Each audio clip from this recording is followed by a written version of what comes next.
বাহ, মা তো সেই বুঝবার কাছে। মা বাস থেকে আসুক, মারে করতে হবে। ও মা, মুড়ি খাওয়া তো ভালোই লাগছে। এখন থেকে এক বেলা করে মুড়ি খাই দিন কাটার লাগবে।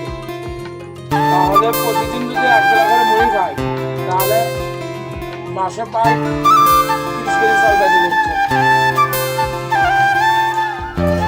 তো মুড়ি ভালো লাগতেছে, তাহলে এক বেলা করে মুড়ি খালি তো খিদে লাগবে। মুড়ি খালে 2 গ্লাস পানি খালি তো খিদে লাগে না। এই রাসেল, রাসেল, আরে ভাই, কেমন আছো? এই তো ভালো। তোর কি অবস্থা? এই তো ভালো। আর কি মনে করে? বড়লোক হয়ে যাচ্ছে। আসসালামু আলাইকুম বাবা। ওয়ালাইকুম সালাম। তো যাই হোক ভাই, কি মনে করে আসলি পরিবার বাড়িতে? যা ঘরে যা।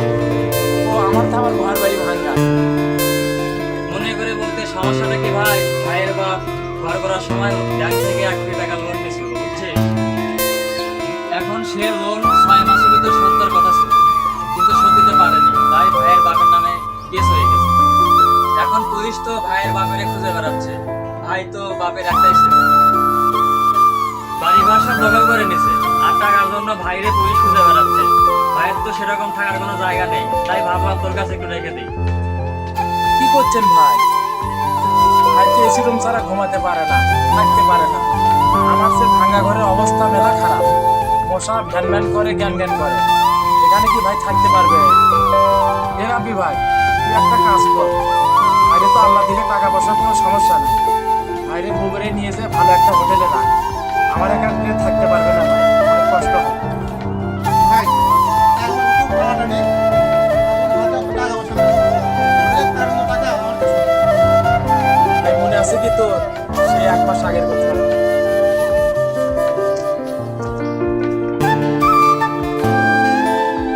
এখন বাড়ি ঘর হয়ে ঘুরে গেছে।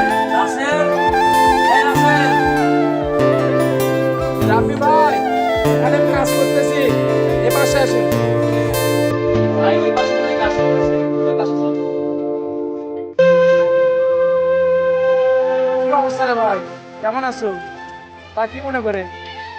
এই যে একদিন যাচ্ছিলাম, বাইরে একটু ঘুরাতে নিয়ে যাচ্ছিলাম। পরে বললাম এখানে আমার মামার বাড়ি। ভাই বললো তুই চল ঘুরে আসি, তাই বাইরে নিয়ে আসলাম। তার মামারও সত্য দিন। মা একটু অসুস্থ তো, তাই আব্বা মাকে নিয়ে হাসপাতালে গেছে। তা যা যা ঘরে নিয়ে বস, আমি গরুর জন্য খের কেটে আমি আসতেছি। না রে, এখন আর বলবো না, বাইরে অনেক কাপ।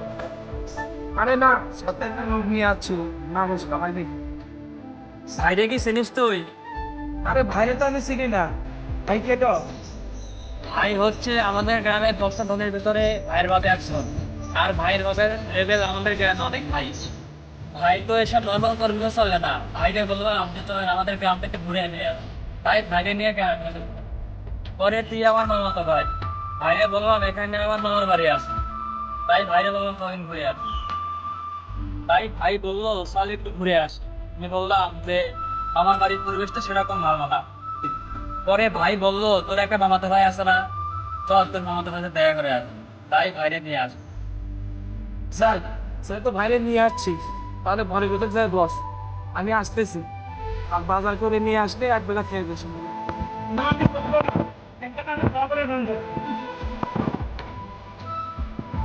আরে তুই বুঝলি না, আমাদের গ্রামে ভাইয়ের 3 তলা একটা বিল্ডিং রয়েছে। ভাইয়ের প্রত্যেকটা রুমে, ডাইনিং, এমনকি বাথরুমে এসে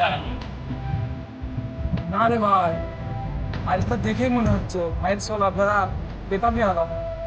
আর শোন, যে পরিমাণ গরম করতেছে, ভাইয়ের যত আত্মীয় স্বজন আছে, ভাই সবাই একটা করে এসি লাগাই দিচ্ছে। ভাইয়ের মনটা অনেক বড়, মেলা বড়। ভাইয়ের মন্ত্রী পালে হ্যাপি বড় যায়। ভাইরে নিয়ে এখানে দাঁড়া থাকিস না, ভাইরে নিয়ে ঘরের ভিতর যাই বসতে। আরে বসার সময় নেই, আর তুই একটু এদিকে আয়, তোর সাথে একটু কথা আছে। আরে কি কথা? আরে তুই এদিকে আসবি তো? তুই কোন আটকে রে? ভাইরে তোরে ভাঙা ঘরে বসতে দেবো? হ্যাঁ তা এখন কি করবো তাছাড়া? ভাই, এসি ছাড়া 1 মিনিটে কোনো জায়গায় থাকতে পারে না। আরে পাগল, আমার আছেই তো এই ভাঙা ঘর, আমি কুটি বসতে করবো। তাহলে উঠানে গিয়ে বস। আরে তুই কি করছিস? ভাই অনেক ভিআইপি মানুষ, তারে নিয়ে যে কি ওখানে বসা যায়? তাহলে একটা কাজ কর, পুকুর পাড়ে গিয়ে পর, আমি চেয়ার দিচ্ছি। পরে হাতের কাজ সেরে আমি বাজারে যাচ্ছি। এই বাজারে গিয়ে কি করবি? বাজার করবি কি বাজার থেকে পোল্ট্রি নিয়ে আসবি? ভাই দুপুর সময় গরুর মাংস আর খাসি মাংস ছাড়া কোনোদিনও ভাত খাই। তা তো বুঝলাম, কিন্তু তোর সাথে যে লোকটা আছে, আরে আপ্যায়ন না করে কি করে পাঠায়? আর শোন, তোর হাতে কিছু কথা লাগবে না, তুই ওখানে গিয়ে দাঁড়া, ভাইয়ের সাথে যা আলোচনা করার আমি করতেছি, নে দাঁড়াই।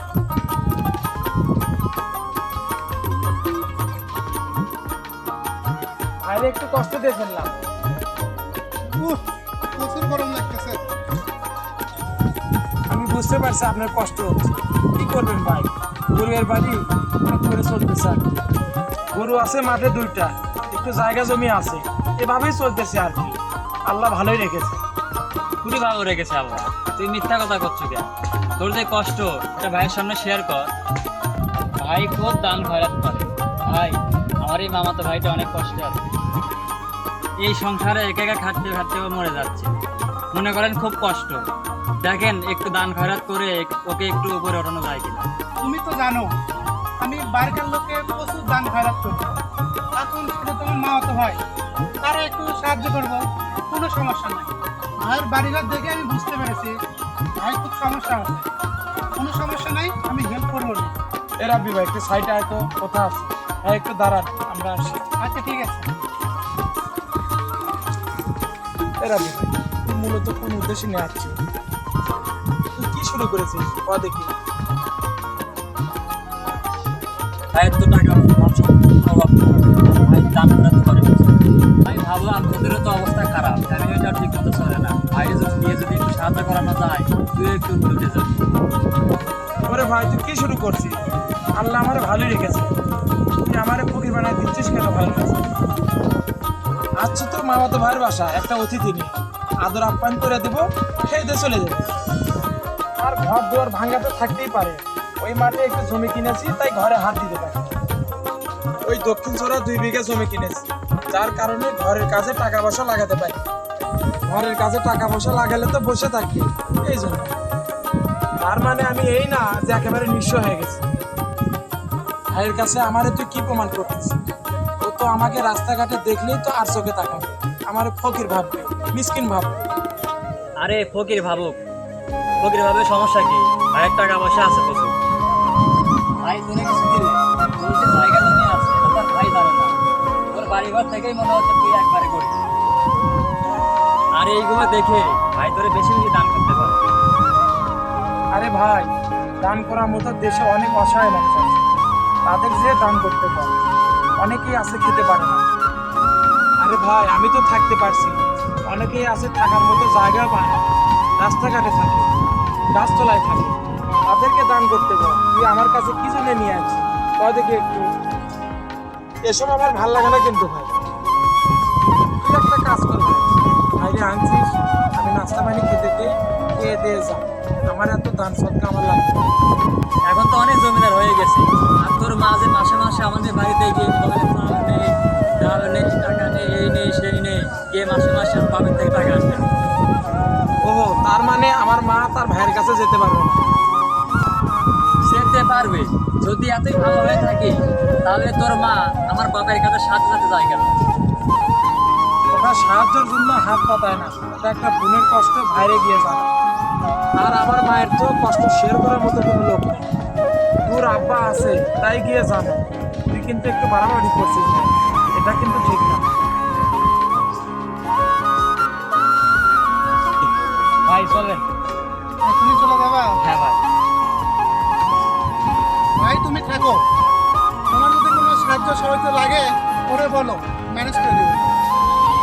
একটা লোক নিয়ে আসছিস, তা চলে যাচ্ছিস কেন? না কি করবো ভাই, চলেন দেখি। ও ভাই, ওই দিনের বিষয় আপনি জানেন কিনা আমি জানি না, তবে রাব্বি ভাই আপনারা নিয়ে যে ওই দিন আসছিল, ওই দিন অনেক কথাগুলো বলছিল, ওইসব কথাগুলো শুনে আমি অনেক ছোট হয়েছিলাম। নিয়ে টাকা পয়সা থাকলেই আলিশান ভাবে যে থাকতে হবে, বিল্ডিং এর উপর বিল্ডিং করতে হবে, না হলে মানুষ ফকিরে কাতারে দাঁড় করাবে। এটা কিন্তু কোনো নিয়ম না রে ভাই। আমি গ্রামে থাকি, আমার ঘর ভাঙ্গা, দাদার ঐতিহ্য এই বাড়ি ঘর, মাঠে একটু জায়গা জমি নিতে গিয়ে আজকে আমার এই অবস্থা। আর রাব্বি ভাই, ওই দিন যে তুই কথাগুলো বলছিল, কথাগুলো যে তোর ভুল, আজকে তার প্রমাণ পাবি। দেখ রাব্বি ভাই, এই জগতে অনেক মানুষ আছে যারা সকালবেলা ধনী, বিকেলবেলা ফকির। শুন ভাই, সম্পত্তি নিয়ে কখনো অহংকার করতে নেই। এ জগতে অনেক ধরনের মানুষ ছিলেন যারা টাকার অহংকারে মাটিতে পা দিত না। টাকা পয়সা এত ছিল যে তারা হিসাবই রাখতো না। আজ কিন্তু তারা মাটির নিচে শুয়ে আছে। তাই কখনো সম্পত্তি নিয়ে অহংকার করতে নেই, পরিস্থিতির সাথে তাল মিলিয়ে জীবনযাপন করতে হয়। তাই যে কোনো পরিস্থিতিতেই থাকা ও মানিয়ে নেওয়ার অভ্যাস করতে হয়। দেখ ভাই, আমি তোদের ফিরিয়ে দিচ্ছি না, আমি তোদের এটুকুই বলতে চাই, ভাই যে এত আলিশান ভাবে জীবনযাপন করছে, সে আজ আমার ভাঙা ঘরে কেন আশ্রয় চাচ্ছে। তবে আমি অবশ্য খুশি, আমি গর্বিত যে ভাইকে আমি উপকার করতে পারতেছি। কিন্তু একটাই সমস্যা, তার অভ্যাস নাই তো এখানে থাকা। সে থাকতে পারবে তো? থাকতেই পারবে, সমস্যা নেই। ভাই আসতে দিন ধরে বাইরে বাইরে ঘুরে বেড়াচ্ছে, বাগানের রাত কাটাচ্ছে, তাই এখানে থাকতে দেবে, ভাইয়ের অনেক উপকার হবে। ঠিক আছে ভাই, কোনো সমস্যা নাই। ঘরে ফ্যান ছেড়ে দিচ্ছি, একটু রেস্ট নেন। ভাই আসেন। আর আমি বাজারে যাব। আচ্ছা, আমি বাজার করে নিয়ে আসতেছি। ও কি জন্য থেকে গেছে, দেখ দেখ করে মাঝে একটা জিনিস কোথায় রাখে, একটা খুঁজে পাওয়া যায় না।